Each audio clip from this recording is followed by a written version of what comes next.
اچھا K2 کہانی جو ہے اس کے حوالے سے بہت ساری منفرد کہانیاں ہمارے سامنے نظر آتی ہیں اور بہت ساری منفرد چیزیں ہمارے سامنے نظر آتی ہیں جب ہمیں یہ معلوم ہوتا ہے کہ K2 ایکسپیڈیشن یعنی K2 مہم پر جانے سے پہلے آپ نے اخبار میں ایک اشتہار دیا اور وہ اشتہار یہ تھا کہ ضرورت برائے ڈاکٹر، ایک ایسے ڈاکٹر کی ضرورت ہے جو آپ کے ساتھ ایکسپیڈیشن پہ جا سکے اور اس کو ایکسپیڈیشن جو ہے یا جو مہم ہے اس کے اراکین کو اس کو پے نہیں کریں گے، وہ K2 ٹریک دیکھ لے گا اور آپ کا یہ فائدہ ہوگا کہ یقیناً آپ کو ایک ڈاکٹر کی اس ایکسپیڈیشن پہ ضرورت ہوتی ہے۔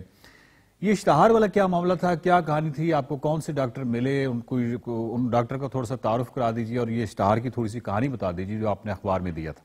ایکچولی بات یہ ہے وقار کہ یہ پہلی میری باقاعدہ ایک مہم تھی، اسے پیشتر میں فیری میڈوز جا چکا تھا، ٹریکنگ تو کر چکا تھا، دیوسائی جا چکا تھا، بہت سی جگہوں جا چکا تھا، لیکن جو ایک جس کو ایکسپیڈیشن کہتے ہیں نا اس کا پہلا تجربہ تھا، تو ہمیں کچھ زیادہ پتہ نہیں تھا، تو معلوم ہوا کہ ایک ڈاکٹر بھی ہونا چاہیے ساتھ۔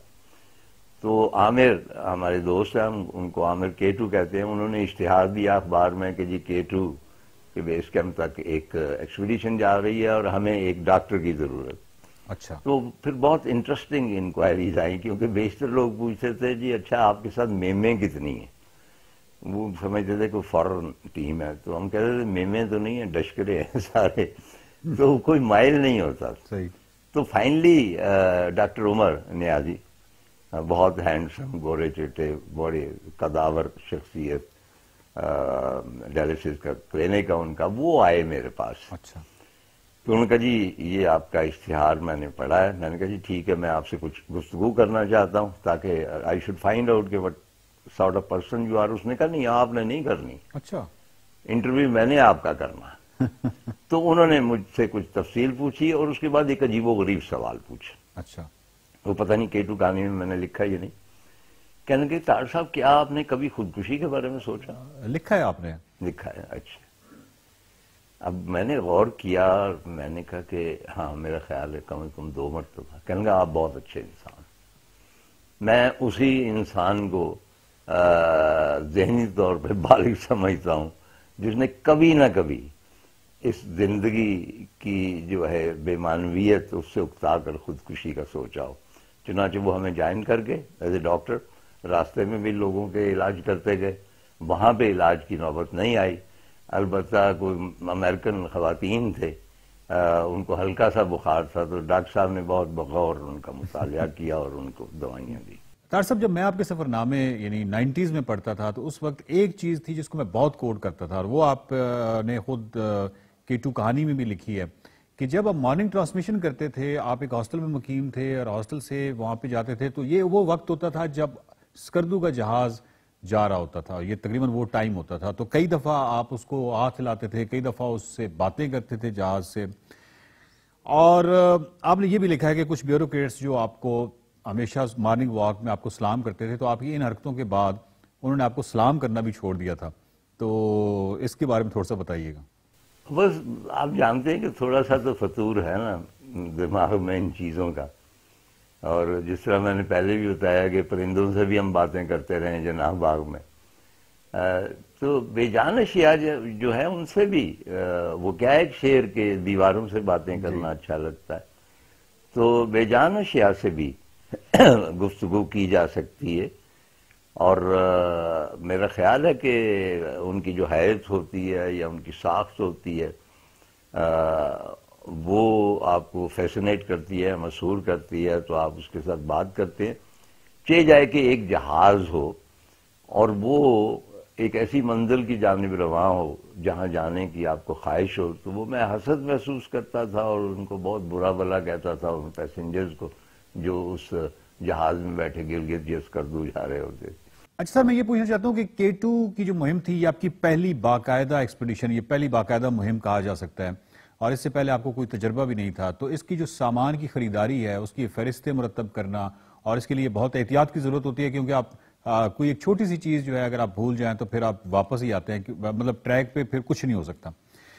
میرا سوال یہ ہے کہ آپ کا تجربہ تو نہیں تھا، تو یہ تمام کام آپ نے خود کیا، یہ تمام فہرستیں وغیرہ یہ آپ نے خود ہی مرتب کی تھیں، تمام اشیاء کی خریداری وغیرہ؟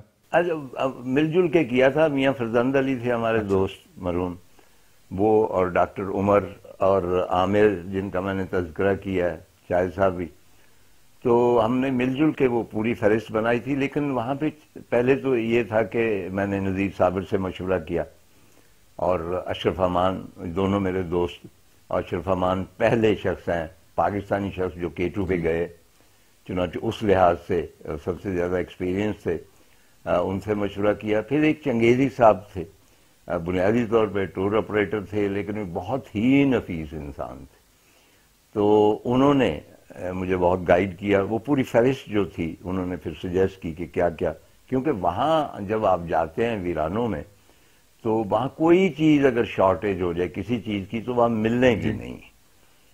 مثلا اگر آپ ایک تیل کا چولہا لے کے گئے اور اس میں وہ جو بتی پڑتی ہے وہ نہیں لے کے گئے تو وہ بیکار ہو گیا. چنانچہ بڑی مائنیوٹلی آپ کو وہ فہرست بنانی پڑتی اور پھر بھی کچھ کمی رہ گئی، آپ جانتے ہیں.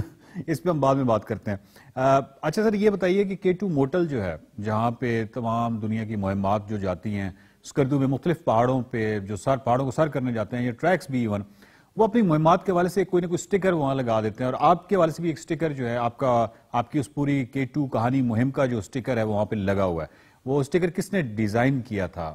اچھا، میں نے پہلے عرض کیا تھا کہ یہ جتنے موٹلز ہیں، یہ مانومنٹس ہیں، یہ صرف موٹلز نہیں، اور خاص طور پہ K2 موٹل جو ہے اسکردو کا، اب وہاں مختلف ایکسپیڈیشنز کے وہ جو لگے ہوئے ہیں، اپنا جو اشتہار کہہ لیں یا ان کی جو گئے لوگ ان کے سائن، تو almost encyclopedia of mountaineering specially about K2 وہاں پہ آویز ہے.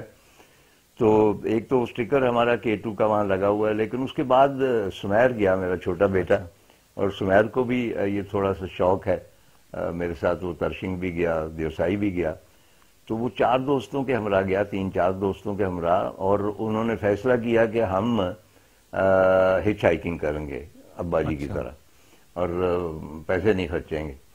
چنانچہ وہ زیادہ تر ٹرکوں میں بیٹھ کے اور چھوٹی گاڑیوں میں بیٹھ کے ہچ ہائکنگ کرتے. انہوں نے پورا نارتھ کیا. تو اسکردو پہنچے تو انہوں نے دیکھا کہ مختلف ایکسپیڈیشنز کے وہاں لگے ہوئے اسٹیکرز وغیرہ. تو انہوں نے کہا کہ ہمارا اسٹیکر کیوں نہ ہو. چنانچہ انہوں نے اپنے آپ کو چشماٹو ہائیکرز کا نام دے کے اپنی وہ کارٹون بنا کے، کیونکہ NCA میں پڑھتا تھا، اس کو بنانے آتے تھے، وہ لگایا. اور اس کے ساتھ ہی جو ہمارا پرانا اس کے اوپر K2 کی لگا ہوا تھا، اسٹیکر لگا ہوا تھا، اس کو ری ڈیزائن کر کے وہاں پہ لگایا. تو سمیر کا ڈیزائن کرتا. اچھا، آپ کے بہت سارے سفر ناموں میں انڈوں کا ذکر جو ہے وہ بڑا ملتا ہے، اور آپ اس کا ذکر جو ہے وہ بڑی وارفتگی اور بڑی محبت سے کرتے ہیں. میرا سوال یہ ہے کہ کیا یہ اس وجہ سے ہوتا ہے کیونکہ بہت ساری دور دراز جب آپ جگہوں پہ جاتے ہیں تو یہ مطلب کھانے کا ایک بہترین متبادل کے طور پہ، یعنی انڈے سے بہتر کیا چیز ہو سکتی ہے؟ ہاں، نہیں، متبادل کوئی نہیں ہوتا، کیونکہ آپ سبزی نہیں لے جا سکتے سوائے آلوؤں کے، یا دالیں لے جا سکتے ہیں. انڈے سروائیو کر جاتے ہیں. چنانچہ انڈا ویسے بھی بہترین خوراک ہوتا ہے. اور میں آپ کو بتاتا ہوں کہ ہائٹ پہ، یعنی کہ 15-16 ہزار فٹ کی ہائٹ پہ جب انڈا تلا جا رہا ہوتا ہے تو اس کی جو خوشبو ہوتی ہے وہ پاگل کر دینے والی ہوتی ہے. سر، K2 کہانی میں ایک چیپٹر ہے پورٹرز بکرا کھائے گا، اور وہاں پہ بیسیکلی ایک اختلافی معاملہ ہے جہاں پہ پورٹرز جو ہیں ان کے لیے ایک علیحدہ بکرا آپ کو لے کے دینا ہے، اور آپ اس میں یہ پوچھتے ہیں کہ کیا وہ بکرا ہم بھی کھا سکتے ہیں. تو انہوں نے کہا نہیں، یہ آپ نہیں کھائیں گے، یہ صرف پورٹر کھائے گا، اور آپ اپنا بکرا کھانا چاہتے ہیں تو اپنا بکرا آپ علیحدہ لیں گے. پورٹرز کے ساتھ ڈیل جو ہے وہ بھی تو ایک بہت بڑی پیچیدہ قسم کی سائنس ہے، اور اس سائنس سے واقفیت میں آپ کو کتنا عرصہ لگا؟ ہاں، یہ ایکچولی مجھے تو اس کا تجربہ نہیں تھا، لیکن بعد میں آہستہ آہستہ ہو گیا.